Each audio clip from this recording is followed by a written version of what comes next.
There are moments in the long night of the Imperium when reality seems to tremble, as if some unseen hand brushes against the veil and leaves the air ringing with a memory that never belonged to this galaxy. I felt it the moment the first auger echo came through the Voxnet, a circular shadow gliding along the edge of our system like a wound carved into the stars themselves. It was vast beyond measure, precise beyond mortal comprehension, and utterly alien in a way that defied even the oldest Mechanicus archives. A perfect ring suspended in the void, turning with the slow, patient rhythm of an executioner's blade. Even before the first data slate sketches were smuggled across the lower manufactorums, people whispered that such symmetry could not be natural, that even the Necrons, masters of cold geometry, never sculpted anything so serene and quietly predatory. Some swore it hummed, though no air existed to carry sound. Others said the astronomicon faltered in its glow, as if the very light of the Emperor bent away from it. But what I remember most was the feeling in my bones, as though I had stumbled upon a relic from a dream I had never lived. It did not belong to the Imperium, nor to any nightmare-born empire of the void. It was a world shaped like a weapon, a sanctuary masquerading as a horizon, a structure that wrapped reality itself into a circle. And from that moment, every instinct told me this object, this ring, had not merely arrived. It had chosen to appear. Before we go any further, I need to be honest with you. Sometimes I look into this endless void, and I see that 99% of you wander these stories, but never swear your allegiance. If you stand with me among these tales of war, faith, and fire, then subscribe. It means more than you know. It helps these chronicles of the Imperium reach others who still remember what humanity once was. And tell me, from which world, hive, or system do you watch? I always read your messages. It reminds me that even across the stars, the spirit of mankind still listens. I remember the moment the sky changed. It wasn't a gradual shift, not the slow, bruising color of an oncoming solar storm or the faint shimmer of a reactor cascade high above the manufactorum stacks. It was sharper, stranger, like reality tightening around a blade. I was stationed on the frontier world of Cinerus Reach, a place forgotten even before it was properly mapped, where the only voices that ever rose beyond the wind belonged to miners, priests, or the occasional Skidara patrol sweeping for Xeno's spoor. Life here moved in predictable rhythms, harsh but knowable. Then, in a single breath, everything familiar became a question. It began with a tremor in the air, a deep-bellied pulse that made the dust on my boots shiver as though it wished to crawl away. People looked upward, first in irritation, then in silence. The clouds parted in a perfect line, too straight, too precise, an incision made by something that understood geometry better than mercy. And through that cut in the heavens, we saw it. A vast arc of impossible proportion, like a celestial blade forged for a god who had grown tired of hiding his wrath. At first we thought it was a ship, some forgotten remembrancer's tale of pre-imperial colossi returning to claim the void. But the curve continued, bending far beyond the limits of any voidcraft, stretching from horizon to horizon until our world felt smaller beneath it. I heard murmurs rise behind me. Someone tried to form a prayer. Someone else whispered of the Necrons, though even they could not shape something so serene, so maddeningly intact. The Adeptus Mechanicus priests began chanting binaric strings into their vox grills, searching for meaning in the echo of the anomaly. Their Auspex units spat back nonsense, streams of data spasming between overload and awe. A ring, they said at last, though even the word felt inadequate for something that redefined the shape of the sky itself. As the sun dipped behind the mountains, the ring caught its light and flung it back in a cold, ordered radiance that made dusk feel like judgment. Shadows grew long and sharp across the settlement, carving faces into masks. The air tasted metallic, as though some unseen engine beyond the void had awakened. I could not shake the sensation that the thing, whatever it was, had not simply appeared. It had chosen to be seen, chosen us. Night should have swallowed the anomaly, but it remained visible, glowing with a soft inner pallor like a slumbering relic. Children cried. Veterans stared without blinking. Even the local militia, hardened against raiders and worse, looked like conscripts on their first day. A few devout souls begged the ecclesiarchy priest to tell them it was a sign of the emperor's watchful grace. The priest's voice trembled as he spoke, and I couldn't tell if it was from hope or fear. He said signs were often tests. He said the emperor sometimes revealed wonders to measure the faith of those who beheld them. But his hands shook as he clutched his Rosarius, and that small betrayal spoke louder than scripture. Later, when the wind settled and the settlement returned to a restless quiet, I sat alone on the edge of the hab platform, staring upward. The ring loomed with patient certainty, neither drifting nor dimming. I tried to imagine its scale, its cold logic, its unnatural perfection. Structures in the Imperium were loud in their devotion, brutal in form, screaming their purpose through adamantine and fire. This thing was different, beautiful in a way that made beauty feel like a warning. A design without the flaws of human hands, a purity that felt alien. My Vox bead crackled. Command wanted all patrols doubled. The Mechanicus demanded a noosphere quarantine until they understood what frequencies the ring emitted. The miners were instructed to stay indoors. Yet even with orders in hand, the night felt thinner, as though the familiar fabric of the world had been stretched too far. Sleep didn't come. Every time I closed my eyes, I saw the arc above me, curving in its impossible silence. I wondered whether some ancient intelligence stared back from its luminous depths, studying us the way a biologist might study a newly discovered insect. And I wondered, quietly, shamefully, whether humanity's long dominion meant anything to something capable of sculpting a world into a weapon disguised as a miracle. When dawn finally broke, the ring still hung there, waiting like an unasked question. And that was the moment I understood. Whatever had arrived was not simply visiting our corner of the galaxy. It was claiming it. At first light, the ring no longer looked dormant.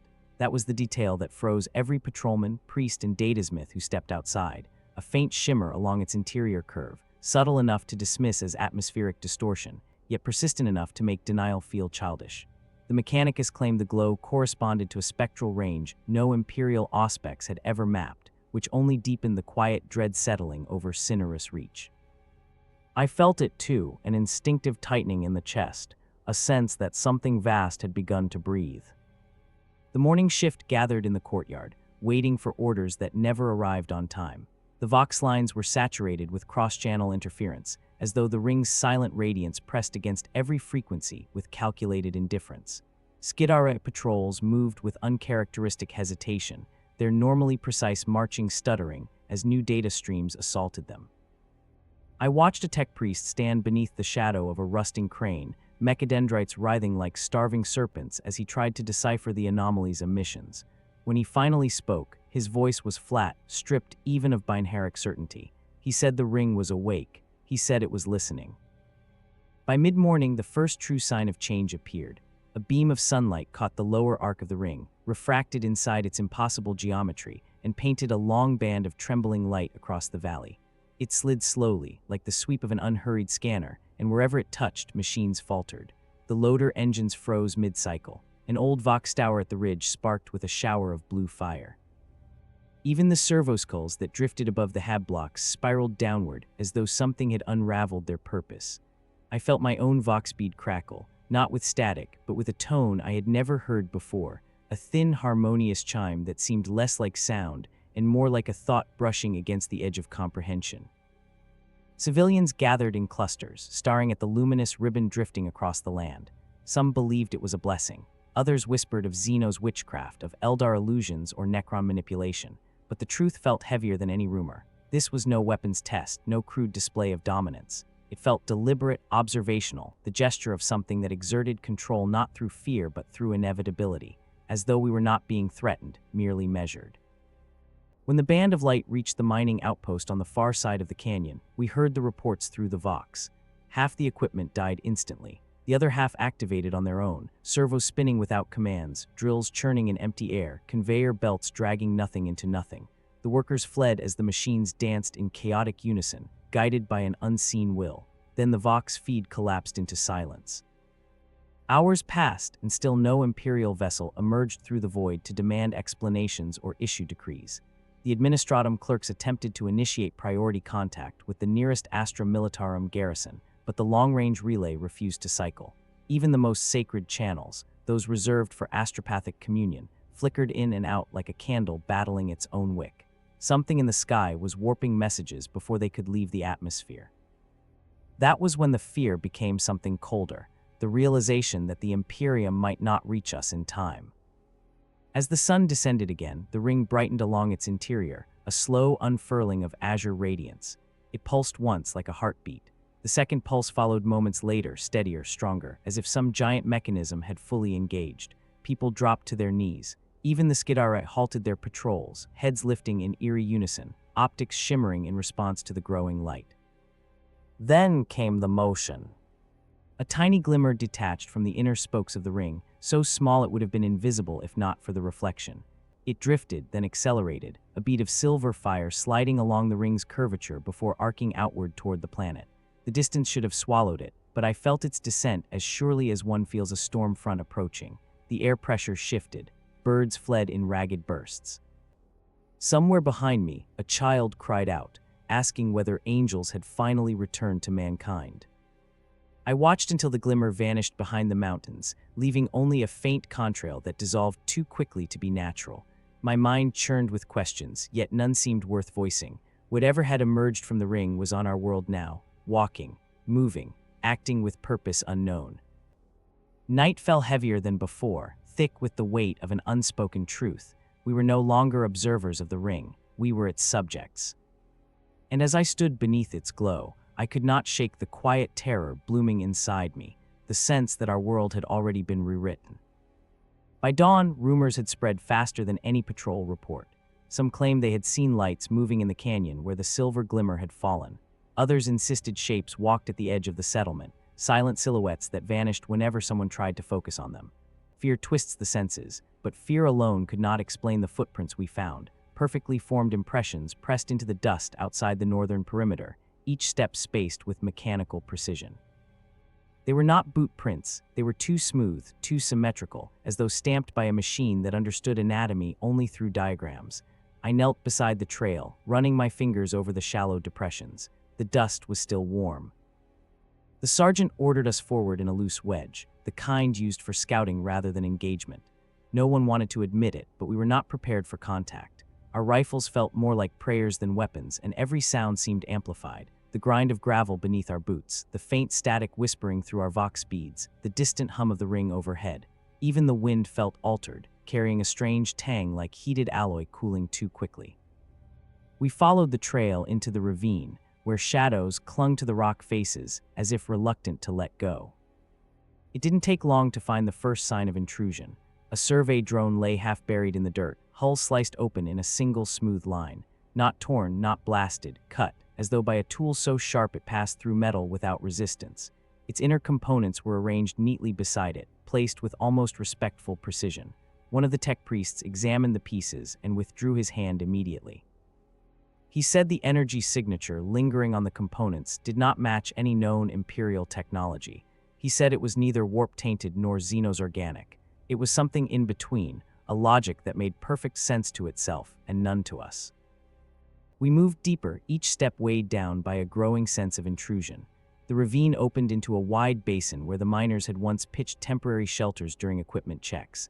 What we saw there stopped us cold. The shelters were untouched, but the ground around them was covered in thin lines carved into the dust, patterns looping, intersecting, spiraling outward in immaculate arcs.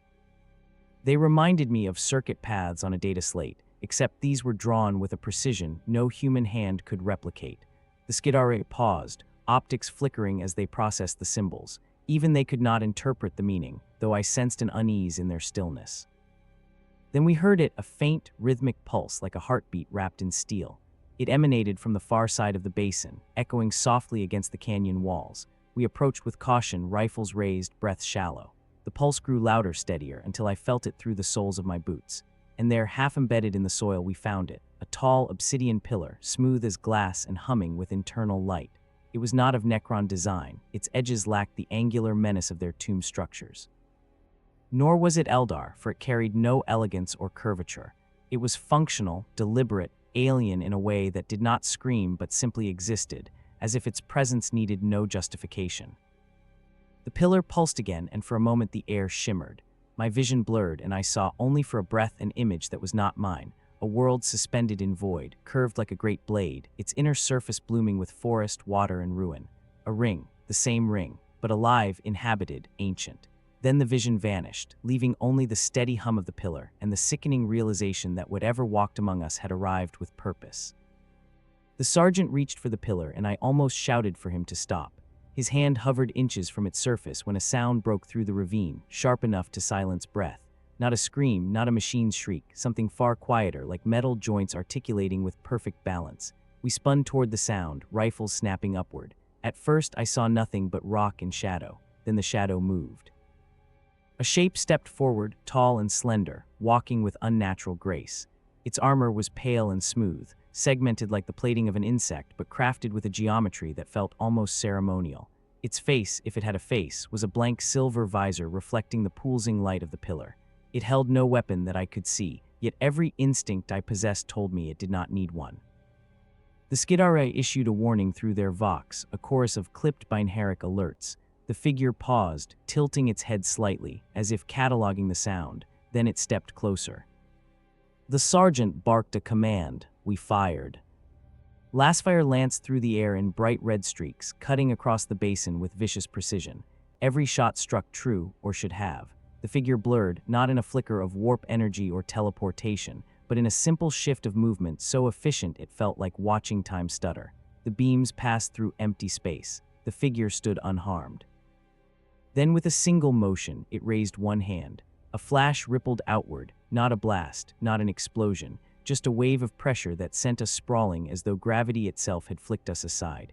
My rifle skittered across the dust, and my ears rang with a metallic resonance that seemed to come from inside my skull. When I looked up, the figure was gone. The pillar pulsed once more, softly, almost gently, as if acknowledging our weakness. We retreated, stumbling, shaken, barely maintaining formation. No one spoke until we reached the perimeter. Even then, silence clung to us like a second skin.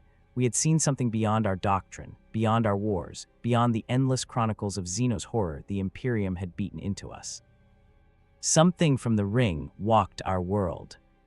And it had spared us, not out of mercy, but disinterest. The Imperial bureaucrats and Mechanicus adepts who arrived hours later brought with them the familiar veneer of authority, yet even their disciplined composure trembled beneath the weight of speculation. Through the filtered Vox channels, half-formed reports spread across Cinerus Reach, bouncing between fear and incredulity. Some claimed the ring was a weapon forged eons ago by a Xenos intelligence capable of erasing entire planets in a single pulse. Others, quieter, whispered of a paradise world, a structure designed not for war but for impossible containment, its geometry bending the very essence of reality. The fact that these theories coexisted without contradiction seemed to affirm the impossibility of the object itself. What we were witnessing defied any doctrine, any precedent in the annals of the Imperium, and even the tech priests, binaric interpretations struggled to maintain consistency. From my vantage atop the eastern ridges, I could see the ring's inner horizon fold upon itself in a way that made depth feel optional. I watched as the first Adeptus Mechanicus exploratory squads descended toward the glowing circle's curvature, their red robes flapping like banners in a wind that carried no scent. Some carried arcane tools designed to record patterns beyond human perception. Others clutched omnitools linked directly to their servoskulls. They were silent as they moved, their footsteps muted by an unearthly resonance that seemed to rise from the very soil. For a moment, the ring seemed almost serene, the soft blue luminescence painting their forms against the harsh metallic landscape of our world. Yet serenity is a dangerous thing when faced with the unknown. It becomes expectation, and expectation can blind. By midday, the first reports trickled back. The ring's interior was alive in ways the Imperium had never catalogued. Forests that should have been simple vegetation were interlaced with veins of metallic fiber, pulsing faintly with unknown energy. Streams glimmered unnaturally, reflecting not the sun but something deeper, something old and persistent, as if the water itself remembered the structure's original purpose. The tech priests spoke of internal gravity shifts, areas where walking uphill felt like standing on level ground, and where a glance sideways suggested terrain folding into infinity. The environment reacted to their presence in subtle, undeniable ways. Bridges would rotate slowly, paths would extend or retract, lumens would brighten in direct response to movement. It was not hostile, not exactly, but it was aware. It was conscious. Whispers among the Adeptus Mechanicus grew. Some claimed fragments of long-forgotten STC myths, stories buried beneath millennia of suppression, hinted at structures capable of containing entities the Imperium had only ever feared in rumor. Biological parasites of planetary scope, energy signatures that defied the warp, or intelligence so alien it could manipulate reality itself. Others argued that the ring was a kind of archive, a repository of knowledge left by an extinct civilization that had once rivaled the Emperor's own dominion over humanity. Still, nobody could agree, and every explanation seemed simultaneously plausible and horrifying. The deeper implication began to settle like dust in the lungs. The ring did not simply exist. It observed, it assessed, and somehow, in ways we could not yet measure, it responded. By dusk, the first group of scouts returned, gaunt and silent. Their reports were fragmented, terrified scribbles on data slates, and every recording ended with a note that made even hardened tech priests pause. The interior contained structures far older than any known civilization, corridors that spiraled endlessly, and chambers that shifted while unobserved. The metallic constructs we had first glimpsed were still present, moving with precision and indifference. They had not attacked, yet the scouts swore the machines seemed to study the humans as much as the humans studied them. Observational, testing, judging. The word passed silently among us, unspoken because it carried weight too great to voice. The ring had its own logic, one that did not bend to human perception, and we were now participants in it, whether we knew it or not. That night the ring glowed brighter than the distant suns, a perfect circle etched into the heavens. From the ground it seemed to pulse in a slow rhythm, and I swore I could feel the vibrations in my chest. Sleep was impossible. Every shadow seemed elongated by the ring's geometry. Every sound was amplified into something urgent, something deliberate. When the Mechanicus finally ceased their vigil, stepping back into the darkness with trembling hands and cracked reliquaries, the unease remained. The ring was no longer an anomaly. It was a presence, and its gaze, cold and infinite, stretched down into the valley where we still lived, waiting, assessing, and perhaps already deciding. By the time the full Mechanicus delegation arrived, the settlement had become a theater of hushed awe and palpable tension. Crimson-robed adepts moved among the scorched earth and shattered machines, servo-arms whirring, arcane instruments tracking signals that no human mind could fully comprehend. They approached the ring with the reverence usually reserved for the Emperor's relics, but even their prayers were tinged with uncertainty. No one had ever seen such architecture. The curves of the ring's inner surface defied Euclidean comprehension, vast expanses of forest and water folding inward as if gravity had forgotten its own rules. It was not merely a structure. It was a sanctuary, a weapon, a cathedral, and a trap all at once. The conclave convened on a raised platform carved directly from native stone, augmented with servo tracks and lumens glowing with a dull, purposeful light. High-ranking magos stood at the forefront, flanked by scribes and tech priests who scanned every inch of the ring with obsessive care. They spoke in low, modulated tones, debating the origin and function of the anomaly in languages older than the settlement itself. Some argued it was a weapon, left behind by an unknown civilization to contain or exterminate. Others claimed it was a repository, a living archive of knowledge encoded into the very metals, water, and soil of the ring itself. And a few whispered darker possibilities, speaking in almost forgotten binaric litanies about containment of entities that the Imperium only dared name in prayer. I followed at the edges of the platform, observing both the adepts and the ring. The constructs, those pale, insectal forms we had first glimpsed in the ravine, moved silently among the trees below, their movements measured, deliberate, and almost ritualistic. The conclave theorized that these were guardians, sentinels designed to protect the structure's purpose. But the way they reacted to human presence, almost like eyes watching without pupils, suggested something more subtle: intelligence, observation, judgment. The adepts speculated that the constructs might be instruments of containment, capable of counteracting threats beyond mortal comprehension.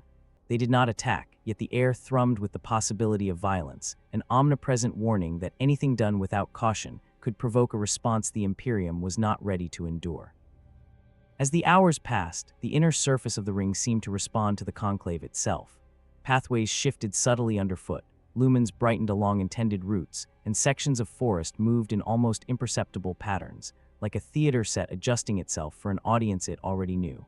The adepts interpreted this as evidence of an interactive architecture, a world that could adapt to those within it, yet none could explain the intelligence behind the adaptation.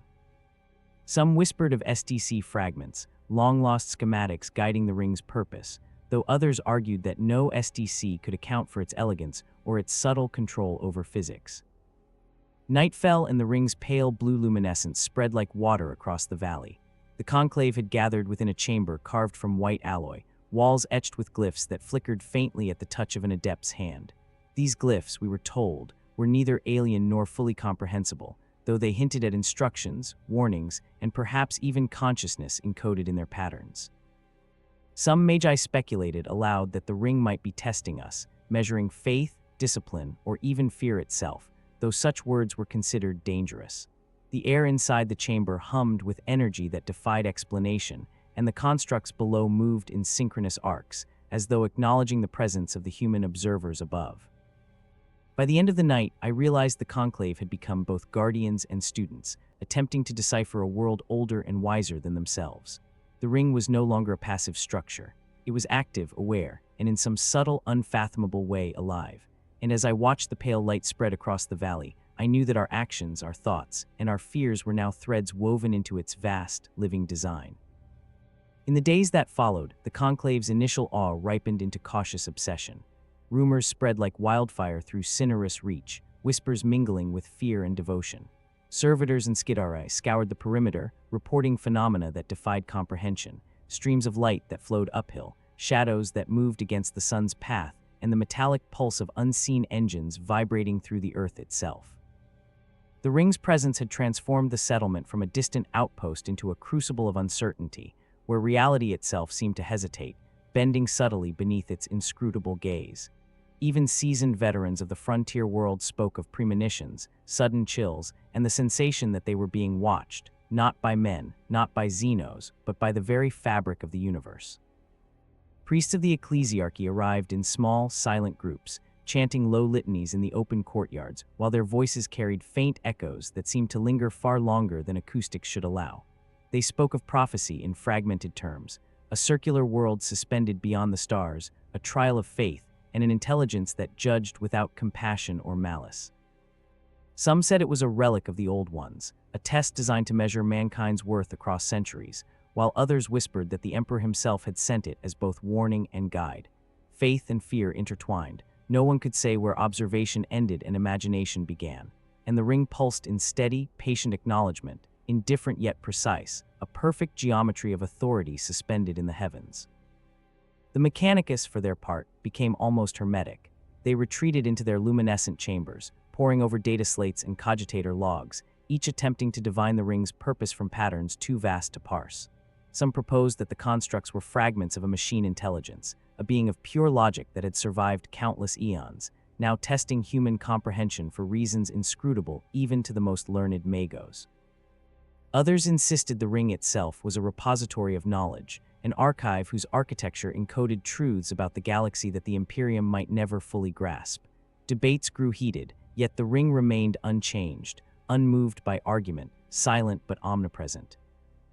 Rumors spread among the civilians as well. Miners and traders who had ventured near the ring described fleeting visions, cities folded into themselves like origami, waters flowing in impossible arcs, and shapes that moved with the grace of thought itself. Children spoke of glowing figures that walked silently, reflecting neither emotion nor menace, as though cataloging humanity with cold curiosity. Some of the older settlers, versed in the superstitions of forgotten worlds, claimed the ring whispered through dreams, offering cryptic fragments of prophecy in the night. Many awoke in cold sweat, convinced that they had glimpsed the future, though no two visions agreed on a single detail. It was in this climate of fear and awe that I began to perceive a pattern. The ring did not simply observe, it responded. The constructs altered their patrols, the forest shifted imperceptibly, and lumens pulsed in relation to human presence and behavior. The Mechanicus theorized that the ring's inner surface operated on a feedback loop, a system that recorded, interpreted, and subtly influenced all who approached it. Perhaps it was a safeguard, perhaps a test, perhaps a relic of a civilization whose ethics we could not comprehend. The implications were staggering. This was no longer a frontier world anomaly. This was a force beyond doctrine, beyond faith, a conscious intelligence imposing its geometry on reality itself. By the third night, I stood alone at the edge of the valley, watching the ring glow against the void. The constructs moved below, arcs of silver light threading through trees and rock with deliberate precision. A vision struck me suddenly, unbidden, a spiral of worlds, each a fragment of the ring's consciousness, observing and recording every decision of humanity, every act of faith or fear, every whispered prayer. I could not tell if it was warning, judgment, or instruction. The Mechanicus might call it data, the ecclesiarchy might call it divine trial, but the truth was more elemental, more absolute. We were now part of the ring's unfolding purpose, mere threads in a tapestry that was older, wiser, and far more patient than any living human. And so we waited, silent and watchful, beneath the pulsing light, knowing that the next motion, the next manifestation would decide whether we were observed, tested, or consumed. The shadow of prophecy had stretched its fingers across the world, and the ring, eternal and unyielding, continued its slow, inexorable judgment. It began with the dawn of a light that was not sunlight, not the pale luminescence of distant stars, but something colder, sharper, and infinitely more deliberate. The ring had shifted, or perhaps we had simply begun to notice its influence, and now a fragment of its interior curvature emitted a narrow beam that struck the valley like a lance. It moved with uncanny precision, carving arcs through the settlement, illuminating structures and landscapes we had believed permanent.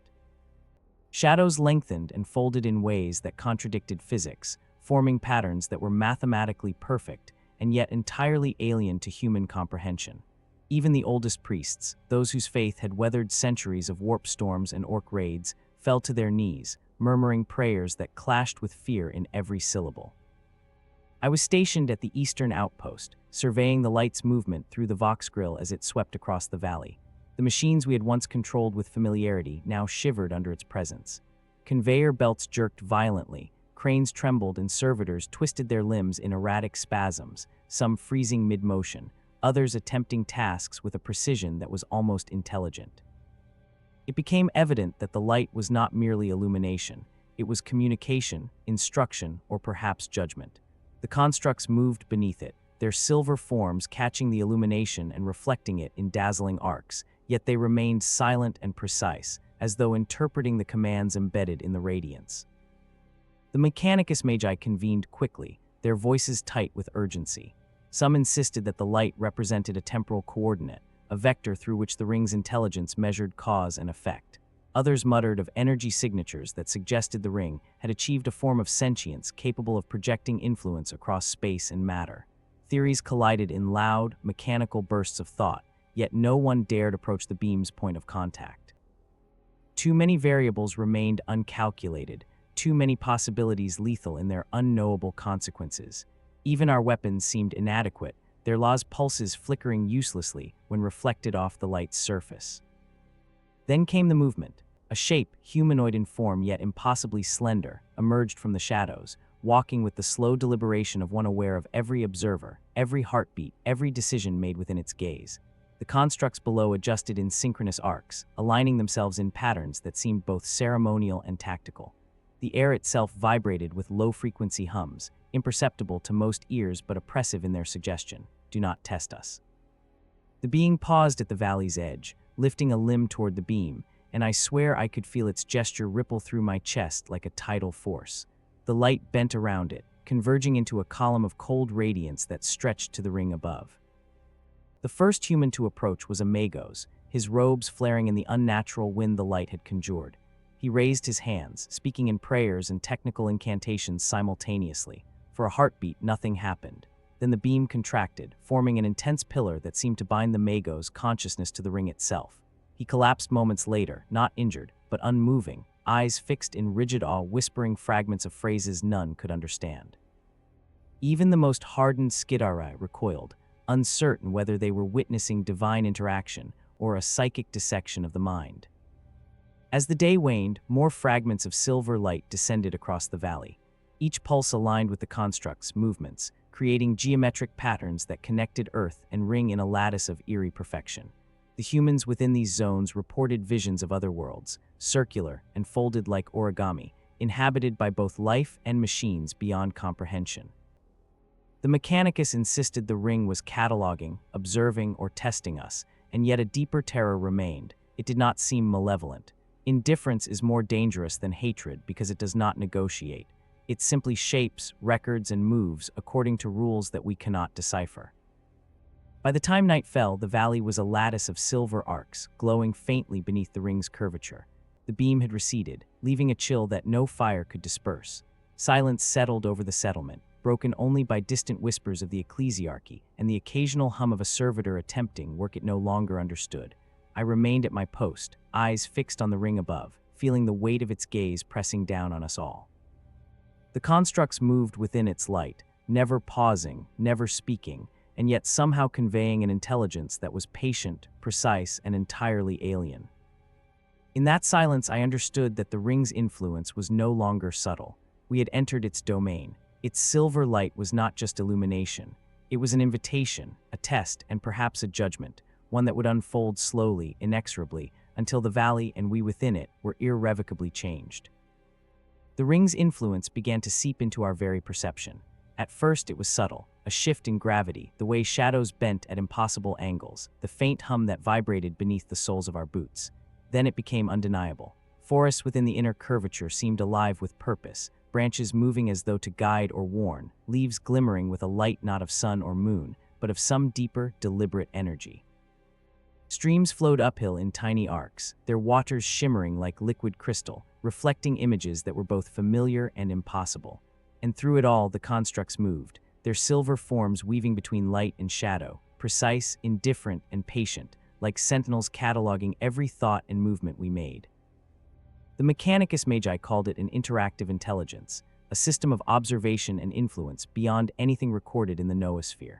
Some whispered of fragments of pre-imperial design, perhaps even a tool left behind by a civilization so advanced it had achieved a form of immortality through geometry and light. Others argued that the constructs themselves were extensions of the ring's will, autonomous yet guided by a single, incomprehensible consciousness. Their movements were deliberate, ritualistic, almost graceful, yet imbued with the quiet menace of a predator aware of every possible action we might take. Even the Adeptus Custodes, summoned from distant sectors to provide oversight, reported unease, noting that the constructs did not obey commands in any traditional sense. They seemed to anticipate them. Rumors among the civilians grew more fevered. Miners and traders spoke of dreams in which the ring whispered in a language of shapes and light, offering visions of worlds folded into impossible geometries. Children drew in the dust, attempting to replicate patterns seen only in dreams, creating spirals and arcs that precisely matched the constructs' movements in the valley. Some of the older settlers fell into religious fervor, claiming the ring was a fragment of divine will, a manifestation of the emperor's judgment, or more dangerously, a herald of entities the ecclesiarchy forbade even naming. The fear and awe mingled into a palpable tension, thick enough to taste in the dry air of the settlement. By mid-cycle, the Mechanicus initiated a deeper expedition into the ring's interior curvature. Scouts equipped with augmented sensors and servoskulls moved through forests and streams, reporting phenomena that defied all logic. Terrain folded beneath them, pathways shifted, and lumens pulsed in anticipation of their movements. A small contingent returned with fragments of material, polished alloys that resonated with energy, shifting subtly in shape when unobserved. The Magi speculated these were recording devices or components of the ring itself, encoding information in forms too advanced for human cognition. One of the tech priests described a sensation of being read, measured, catalogued, not physically, but as though the very intent of his mind was under scrutiny. The construct's presence intensified with the exploration. They did not attack, they simply walked, moving with unerring precision through shifting landscapes, appearing at points of interest and vanishing when ignored. Observers noted that the construct's motion corresponded with the pulsing of light across the valley, creating a lattice of energy that connected earth, forest, and ring in patterns that hinted at understanding beyond mortal comprehension. The ring was no longer a structure, it was a system, a consciousness, a judge of action and thought, and the valley had become its proving ground. Night fell and the ring's curvature shone with steady luminescence, its glow casting the valley in shades of silver and azure. I stood at the perimeter, watching the pulse of light sweep through the constructs, feeling the slow, inexorable rhythm that bound them to the ring itself. In that moment, I realized with chilling clarity that we were no longer merely observers. Every heartbeat, every glance, every whispered thought was recorded, anticipated, and perhaps weighed. The ring did not merely exist. It breathed, moved, and measured, and the constructs were its agents, its consciousness made tangible, its judgment precise and unyielding. We were caught in its exhalation, and as the valley shivered under the pulse of its infinite geometry, I knew that whatever came next would be less a battle than a reckoning, a confrontation with a will older and wiser than the Imperium itself. By the time the third cycle of rotation passed, the ring had fully claimed our perception. Its curvature dominated the sky, a constant reminder of intelligence both alien and absolute. The constructs moved with relentless precision, weaving through forests and streams, maintaining patterns that seemed ritualistic yet functional, a choreography beyond human comprehension. Every pulse of light that emanated from the ring carried weight, not heat, not energy, but expectation. The valley had become a theater, our lives now components of a vast experiment conducted by geometry itself. Fear, reverence, and awe were no longer separate. They had fused into a single state of being, one where silence and observation replaced speech, and hesitation became instinct. The Mechanicus had established observation posts along the inner curve of the valley, their servoskulls swarming like flocks of metal birds, collecting data in patterns too complex for immediate analysis. Magos Dominus Kale, whose robes shimmered with ritual glyphs, claimed to have detected feedback loops between the ring's light pulses and the construct's movements. "They are calculating," he muttered, "not the physical world, but the cognitive. Every thought, every impulse is measured and recorded." His voice, usually calm, trembled at the edges, betraying the subtle horror beneath his reasoning. Even the custodes, sworn to ignore all but the gravest threats to imperial authority, admitted unease. Their golden armor reflected the luminescent arcs, but their eyes, hidden behind helmeted lenses, followed every construct with cautious calculation, acknowledging that brute force alone could not contend with the intelligence before us. Civilian reports multiplied, each more extraordinary than the last. Children claimed to see the ring in dreams, silver arcs bending across unknown landscapes, shapes folding like origami in response to thought alone. Miners spoke of machines reactivating without command, functioning as though guided by the unseen constructs. Some reported hearing whispers carried on the wind, though no human voice had passed their lips. A low chant, an internal hum, a rhythm that resonated in the chest. It was subtle, intangible, yet undeniable. Faith and terror intertwined, leaving an impression that the ring's presence was not merely a threat, but an omniscient observer that measured intent, weighed action, and recorded every imperfection of will. Then the first true encounter occurred. A patrol of Skidara and servitors, venturing closer to the ring's inner curvature, returned with eyes wide and hands trembling. Their report was fragmented but consistent. They had seen figures beyond the constructs, silhouettes moving with geometry impossible to track, their motion neither fast nor slow but entirely precise, as if the space they occupied responded to their will. One servitor, intact yet sparking intermittently, bore scratches along its frame, arranged in patterns that no tool could have produced, almost like communication. The patrol insisted that these forms were aware of them in ways that transcended observation. They were not being watched, they were being evaluated. At night, under the ring's luminescent curvature, the valley transformed again. The constructs aligned along arcs of silver light, forming lattices that connected the earth, the forest, and the distant spires of the settlement in delicate patterns. I watched from a ridge, noting the near imperceptible shifts in their formations as if each movement was a response to some unspoken protocol. The light pulsed once, then twice, and I felt it not merely with my eyes, but in the deep marrow of my bones. The air itself seemed to vibrate with a subtle intelligence, a cadence of thought and judgment. It was no longer the constructs alone. The ring itself breathed through them, articulated its will in arcs of geometry and motion. I understood then that we had crossed a threshold. The ring did not simply exist in space, it existed in cognition. Our presence was no longer incidental, it was essential to its function.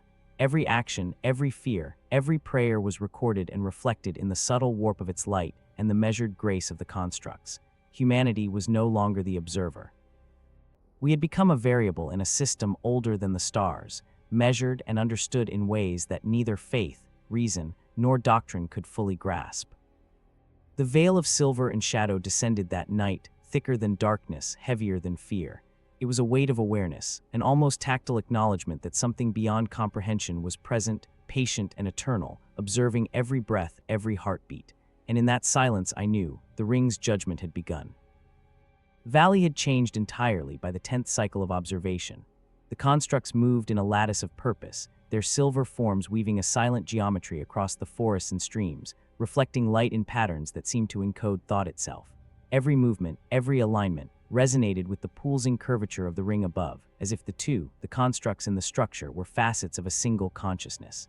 The air was thick with the hum of incomprehensible logic, subtle and all-encompassing. Even the ground beneath our boots seemed to shiver with anticipation, as though it, too, understood that a reckoning was near. The Mechanicus Magi convened once more in the luminescent chamber, their robes flickering against walls etched with glyphs that pulsed faintly in response to the ring's influence. Mago's Dominus Kale spoke in clipped tones, voice trembling despite his authority. "We are observed, not by a Xenos predator, not by warp entities, but by something deliberate, calculating, patient beyond measure. The ring tests, measures, and responds. Our actions are threads woven into its design." His servo skull hovered near his shoulder, quivering as if sharing his fear. The other magi murmured, their words technical and ritualistic, cataloging phenomena that defied comprehension. Every data slate reading confirmed it. The construct's movements were no longer random. They were evaluative, predictive, perhaps even judgmental. Civilians had begun to vanish from the valley in small numbers. Not abducted, not slain, but simply gone. Reports claimed that those who approached certain light arcs felt compelled to follow them into the forests or streams, and the ring seemed to bend the terrain subtly, guiding them onward. The Mechanicus termed it influence. The ecclesiarchy whispered of divine trial. Parents wept silently in the settlement, unable to stop the compulsion that drew their children toward the arcs of silver illumination. Those who returned spoke of visions of circular worlds, spiraling cities, and structures that defied all natural law. They spoke of understanding, or the illusion of it, and every account hinted at judgment rather than communication. I observed one of the constructs up close for hours, noting its precise alignment with the ring's pulsing light. When I moved, it mirrored, yet not directly. It anticipated, responding to intent rather than action. A whisper of awareness brushed against my mind, subtle and ineffable. I could not interpret it, nor could any of the magi. It was the ring speaking through its agents, teaching, testing, and possibly condemning, all without a word or gesture familiar to human senses. Faith and reason alike trembled under the weight of this presence. By the third night, the valley was an intricate lattice of light, shadow, and motion. The ring's curvature pulsed in synchronization with the construct's movements, forming patterns that spread across the terrain and even into the atmosphere above. The pulse grew stronger, almost insistent, and I felt it in my chest, in my mind, in every fiber of my being. I realized then that the judgment was not a singular event. It was ongoing, a slow, meticulous assessment of everything within its domain. Even the Imperium's doctrines, its priests, its warriors, its faith, were now variables in a system older than comprehension. At the edge of the valley, I saw the first signs of transformation. Trees bent toward the light, streams shimmered with energy that defied physics, and even the soil seemed to respond, shifting slightly underfoot to accommodate patterns of geometry dictated by the constructs.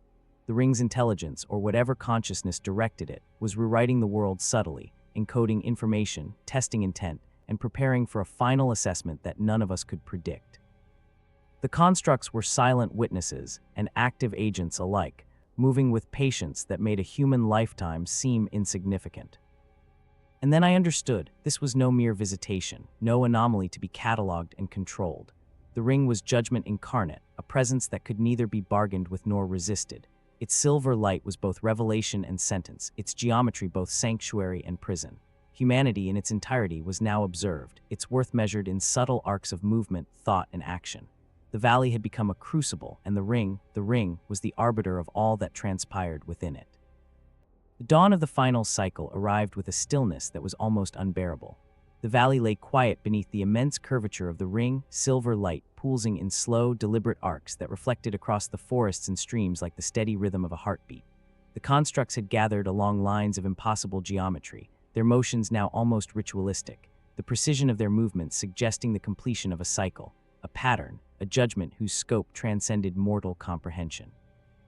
Even the Mechanicus, for all their calculations, their prayers, and their rituals, could only watch in awe, their data slates useless against the scale of this intelligence. We were witnessing not merely observation, but a final assessment, the culmination of the ring's slow, inexorable process. Civilians who had remained in the valley now moved with an awareness that seemed imposed upon them, subtle but undeniable. Their gestures, their paths, their very thoughts appeared to fall into alignment with the constructs and the arcs of silver light. The ring did not coerce them. It guided, assessed, and subtly rewrote behavior in ways that were both terrifying and awe-inspiring. The line between freedom and influence had blurred. One could not step without registering in the ring's calculation, and yet the compulsion was not violent. It was an invitation, a mandate, and a warning all at once. I realized that we had entered the ring's domain not as conquerors, but as participants in a system that had already existed long before we understood it, and would endure long after. The Mechanicus convened their final conclave, voices hushed and tense. Mago's Dominus Kale spoke only in fragments, citing patterns and feedback loops, his tone equal parts fear and reverence. The construct's motions, he explained, now appeared synchronized not only with the ring's energy pulses, but with the cognitive states of all sentient observers in the valley. The ring observes thought itself, he said, his voice trembling as if even the act of speaking risked interference. It measures intent, records comprehension, weighs faith and logic in equal measure. We are no longer in control. We never were. His words, though carefully chosen, carried the weight of a realization too vast for a single mind. And then it happened. The ring's curvature shimmered, folding subtly inward in a visual rhythm that was almost imperceptible, yet undeniable. A pulse of silver light swept through the constructs, and the valley itself seemed to shift in response. Trees bent, streams rose and flowed along new arcs, and even the soil rearranged itself into patterns that mirrored the ring's inner geometry. Observers were struck not with fear, but with awe, the realization of their place within a larger system that was beautiful, terrifying, and ineffably intelligent. The constructs moved outward, their motions deliberate, their forms a lattice connecting sky, forest, and valley into a single, coherent expression of the ring's will. By midday, the valley had transformed completely. Where once there had been scattered settlements and uneven terrain, there now lay a subtle order, an alignment that suggested both judgment and preservation. Humans, Mechanicus, and even the natural world had been catalogued, assessed, and partially harmonized with the ring's inscrutable purpose. Some who had resisted or faltered were gone, removed gently, yet unmistakably, leaving behind only echoes of presence. Those who remained moved with an understanding that was instinctual rather than conscious, guided by a subtle pulse that originated not from the ring alone, but from the constructs that carried its will. In the final hours of observation, as the ring's curvature glimmered against the void, I stood on a ridge and reflected on what had occurred. We had entered an intelligence older than humanity itself, a presence beyond doctrine, beyond faith, beyond comprehension. The ring had not merely judged, it had incorporated us into its system, shaping behavior, thought, and perception to harmonize with its impossible logic. We were diminished, humbled, and yet transformed, participants in a cosmic calculus that would endure long after any mortal had forgotten our names. As the light receded, leaving the valley bathed in a pale, residual glow, the constructs returned to their silent stations, precise and unyielding. The ring pulsed faintly, as if acknowledging completion, then shimmered once more, folding its curvature into a horizon that no eye could fully measure. I understood then that we had witnessed the judgment of an intelligence whose scale, patience, and reach defied all mortal understanding. The valley, the ring, and we within it had been irrevocably altered. The Imperium may catalog, theorize, and attempt control, but here, beneath the silver curvature, the truth was simple. We had been observed, measured, and preserved within the silent breath of infinity. The constructs remained, the ring pulsed, and humanity endured, transformed, aware, and forever imprinted by the presence of something eternal, deliberate, and unknowable. The chronicles of this encounter would be whispered for centuries, fragmented into prayers, technical reports, and cautionary tales. And in every recounting, the lesson would remain clear. The universe contains intelligences beyond comprehension, judgments beyond reason, and geometries that defy mortal perception. We had been witnesses, participants, and recipients of a truth too vast to name, yet impossible to forget.